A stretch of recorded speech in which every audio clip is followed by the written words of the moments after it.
a lot of what that tax revenue goes into or is supposed to go into here in the U.S. is what then turns around and makes it possible for businesses to thrive. Can you give us an example of that? Yeah, my favorite example is probably the smartphone. The federal government could not have invented the iPhone, right? Like, I don't think any of us would want a phone that was like invented by the federal government. That thing would suck. That is like all of the design, the manufacturing, supply chains. That's the kind of thing that corporations can do very well. Yeah. And Apple did it very well, and their competitors. But what makes the iPhone work?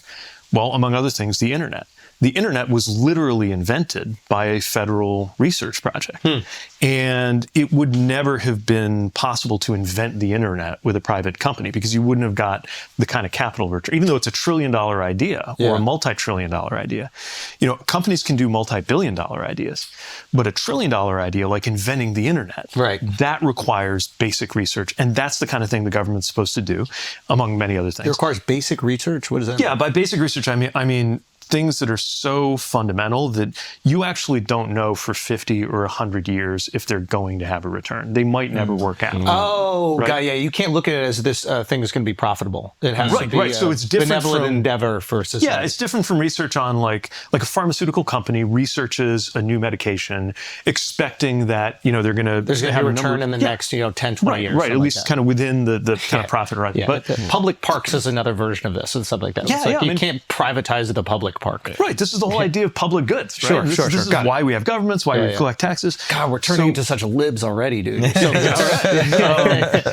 But there's a handshake, right? There are the things that only the government can do, and then there are the things that the private sector can and should do, and they meet in the middle. But if you start shorting, I mean, part of what really worries me right now about this kind of war on academia, cuts to cancer research, the cuts to science research, this kind of like general anti-science like atmosphere that I think is emanating from the administration, like that costs us in ways that don't show up on a corporate profit and loss statement 6 months from now or a year from now. But in terms of whether a country, a society, an economy is productive and is growing and is innovating, that starts to really cost you over time. And if we're shorting that, or if corporations and extremely wealthy people don't want to be paying into that through taxes, that is, I think, a classic example of a kind of short-term gain that causes long-term pain.